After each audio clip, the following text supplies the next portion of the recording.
গোসলখানা ও toilet একসাথে থাকলে ওযু করলে হবে কিনা। এমডি ফরহাদ হোসেন আপনি লিখেছেন বাথরুমে কাপড় কাচার সময় বিসমিল্লাহ বলা যাবে কিনা। রোজা ইসলাম রানী আপনি লিখেছেন নতুন করে বসবাস করার আগে মিলাদ পড়ানো জায়েজ কিনা। শিরিনা বেগম আপনি লিখেছেন পুরুষের কি রূপার আংটি পড়তে পারবে। মাহি আপনি লিখেছেন আমি আমার মৃত পিতার নামে যাই সাদকা করি তার সওয়াব কি আমিও পাবো। জারিফা জান্নাত আপনি লিখেছেন গোসলের পরে ভেজা চুল গামছা দিয়ে বেঁধে নামাজ আদায় করলে কি নামাজ হবে। আইরিন সুলতানা মাহি আপনি লিখেছেন টেপে ওযু করলে নিচে বালতি থাকে ফলে ওযুর পানি বালতিতে পড়ে, সে পানি কি টয়লেটের কমোডে ঢালা যাবে। মাহি আহমদ আপনি লিখেছেন গর্ভকালীন কোন আমল করলে নরমাল ডেলিভারি হবে। এক নিমিষে আইডি থেকে আপনি লিখেছেন মেয়েদের পায়ে কি স্বর্ণের উপর পড়া যাবে। কাজী ফাতেমা আপনি লিখেছেন মহিলাদের নামাজরত অবস্থায় যদি আজান হয় তাহলে কি নামাজ পড়া চালু রাখা যাবে। চলুন তাহলে আমরা প্রশ্নোত্তর আলোকিত ভবনে প্রবেশ করি। আইরিন সুলতানা মাহি আপনি লিখেছেন টেপে ওযু করলে নিচে বালতি থাকে ফলে ওযুর পানি বালতিতে পড়ে, সে পানি কি টয়লেটের কমোডে ঢালা যাবে। ঢালা যাবে, কোনো অসুবিধা নেই, বরং ঢালাটাই উত্তম। বিশেষ করে কমেন্ট পরিষ্কারের জন্য, টয়লেট পরিষ্কারের জন্য বা কোনো গাছ ইত্যাদি থাকলে সেগুলোর গোড়ায় পানি দেওয়ার জন্য, যে কোনো কাজে আমরা এই পানিটা ব্যবহার করাই উচিত। কারণ ওযুর যে পানিটা, এই ব্যবহৃত পানিটা এটা অন্য কাজে লাগানোটা কোরআন হাদিসের দৃষ্টিকোণ থেকে কোনো নিষিদ্ধ কিছু নয়, এটা নাপাক নয়। আর এটা আমরা হয়তো এটার মাধ্যমে পবিত্রতা অর্জন করতে পারবো না, কিন্তু অন্য যে কোনো কাজে আমরা ব্যবহার করতে পারবো। ধরুন কমোড পরিষ্কার করা কিংবা বাথরুমের ভেতরের অংশ পরিষ্কার করার জন্য পানি ঢালতে পারি, কোনো অসুবিধা নেই, কারণ এই পানিটা নাপাক নয়। কাজল আইডি থেকে আপনি লিখেছেন ওযু করার পরে কি আয়নায় মুখ দেখলে ওযু ভেঙে যাবে না, কোনো অসুবিধা নেই, ওযু ভাঙবে না। সৈয়দ আবু হায়দার আপনি লিখেছেন চেইনওয়ালা ঘড়ি পরে নামাজ পড়া কি নাজায়েজ, জানালে উপকৃত হব। না, চেইনওয়ালা ঘড়ি পরে নামাজ পড়লে যেটা নাজায়েজ হবে এমন কোনো কথা নেই। আমির হামজা আপনি ইউটিউব চ্যানেলে আমাদের প্রশ্ন করেছেন আমার মেয়ের পেটে থাকা অবস্থায় মুখে একটি দাঁত উঠেছে, এটি কোনো ভালো লক্ষণ নাকি খারাপ লক্ষণ। সন্তান গর্ভে থাকা অবস্থায় যদি মুখে দাঁত উঠে সেটা কোনো খারাপ বা ভালো লক্ষণ নয়।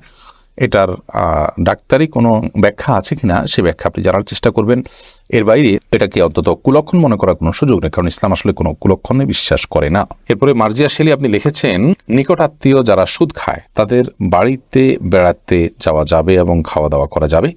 নিকটাত্মীয় যারা সুদের সাথে জড়িত তারা তো হারামের সাথে লিপ্ত, আল্লাহ তাআলা মাফ করুন।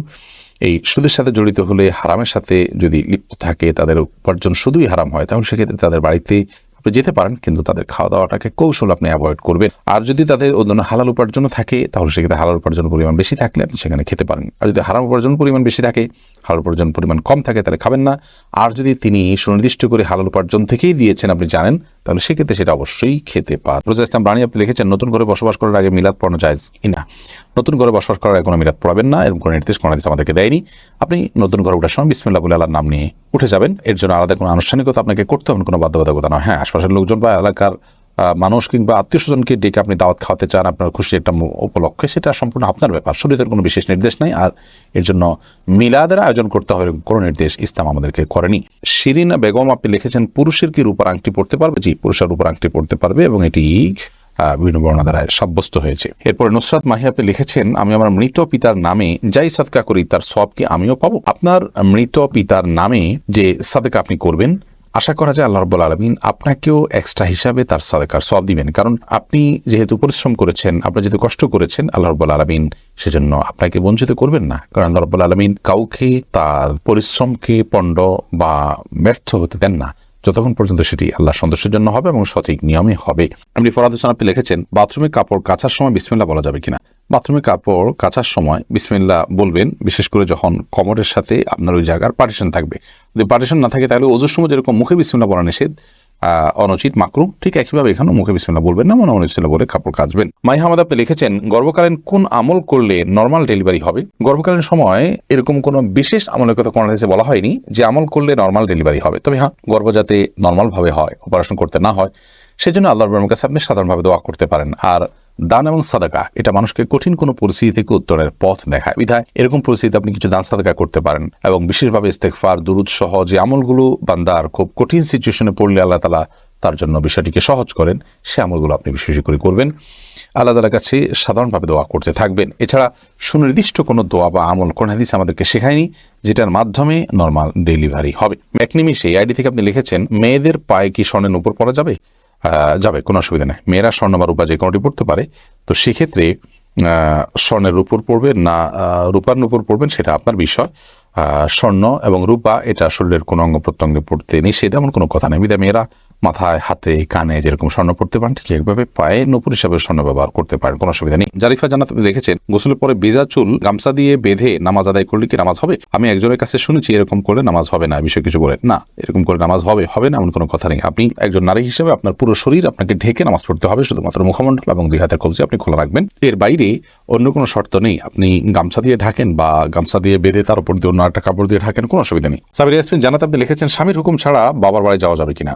আপনি যেহেতু স্বামীর সংসারে থাকেন, অতএব তার সুবিধা অসুবিধা, তার প্রয়োজন ইত্যাদি বিষয় থাকতে পারে, সেই কারণে তাকে আপনি বলে যাবেন। কিন্তু স্বামী আপনাকে আপনার বাবার বাড়ি যাওয়া থেকে বঞ্চিত করে রাখবেন, যেতে দিবেন না, আটকে রাখবেন এবং তার খেয়াল খুশি মতো সে আপনাকে আপনার বাবা মার সাথে সাক্ষাৎ করা থেকে বিরত রাখবেন, সে অধিকার কিন্তু তার নাই। সেটা যদি তিনি করেন তাহলে তিনি অন্যায় করছেন। তবে হ্যাঁ, অবশ্যই আপনি চেইন অফ কমান্ড, একটি ফ্যামিলির পারস্পরিক যে বোঝাপড়া সেটা যেন ভালো তার জন্য আপনি বলে যাবেন, এবং এই বলে যাওয়ার মধ্যে ভদ্রতা, এই বলে যাওয়ার মধ্যে নিজেদের বোঝাপড়া যে আছে সেটির প্রমাণ হয়। বিধায় এটাকে দোষণীয় মনে করা যে আমি তাহলে কি বন্দী হয়ে গেলাম, এরকমটি মনে করার কোনো কারণ নেই। শরীফ শাহরি আপনি লিখেছেন অজু ছাড়া কি জিকির করা যাবে? জিকির করার জন্য অজু করা শর্ত নয়। এমডি আবুল কালাম আপনি লিখেছেন মহর পরিশোধের আগে স্ত্রী যদি মারা যায় তখন স্বামী কিভাবে মহর পরিশোধ করবে? তার পক্ষ থেকে দান সদকা করে দিবেন, কিন্তু উচিত হলো জীবদ্দশাতেই মহর পরিশোধ করা। আয়েশা সিদ্দিকা আপনি ইসলাম প্রশ্নোত্তর পেজে প্রশ্ন করেছেন মহিলাদের জন্য সব জায়গায় নামাজের ব্যবস্থা থাকে না, অনেক সময় এই কারণে নামাজ কাজা হয়ে যায়, এই জন্য কি বাড়ি থেকে বের হওয়ার আগে অগ্রিম নামাজ পড়ে বের হতে পারবো না? অগ্রিম বের নামাজ পড়ার কোনো সুযোগ নেই, নামাজ ওয়াক্ত মতো পড়তে হবে। ইন্না সলাতা কানাত আলাল মুমিনিনা কিতাবাম মাওকুতা, নিশ্চয়ই নামাজ ইমানদারদের জন্য নির্দিষ্ট সময় পড়াটা আবশ্যক করা হয়েছে, বিধায় সময় মতো আপনাকে নামাজ পড়তে হবে। বাড়ি থেকে বের হওয়ার আগে আপনাকে অগ্রিম নামাজ পড়ার কোনো সুযোগ নেই। তবে হ্যাঁ, যেখানে যাচ্ছেন সেখানে নামাজের ব্যবস্থা যদি না থাকে আপনি ব্যবস্থা করে নেবেন, প্রয়োজনে রাস্তার এক পাশে দাঁড়িয়ে যাবেন, কোনো একটা ফাঁক ফোকর আপনি দাঁড়িয়ে যাবেন, কিন্তু আপনাকে অবশ্যই নামাজ পড়তে হবে সময় মতো। কাজী ফাতেমা আপনি লিখেছেন মহিলাদের নামাজরত অবস্থায় যদি আজান হয় তাহলে কি নামাজ পড়া চালু রাখা যাবে? কোনো অসুবিধা নেই। আজান হওয়া হলে নামাজ বন্ধ করে ফেলতে হবে কোনো কথা নেই। আপনি নামাজ পড়ছেন, ইতিমধ্যে আজান শুরু হয়ে গেছে, আজান মুয়াজ্জিন সাহেব দিতে থাকুক, এদিকে আপনার নামাজ আপনি কন্টিনিউ করতে থাকেন, কোনো সমস্যা নেই। এরপর জেসমিন আক্তার আপনি লিখেছেন গোসলখানা ও টয়লেট একসাথে থাকলে অজু করলে হবে কিনা? বাসা যদি গোসলখানা এবং টয়লেট একসাথে থাকে সেক্ষেত্রে ভেতরে অজু করলে অজু হয়ে যাবে, কিন্তু উত্তম হলো কমোড এবং টিপের মাঝে কোনো পার্টিশন না থাকলে, আড়াল না থাকলে সেক্ষেত্রে বাইরে অজু করবেন, এটা হলো উত্তম। কিন্তু যদি ভিতরে অজু করেন তাতে অজু হয়ে যাবে, কোনো অসুবিধা নেই ইনশাআল্লাহ।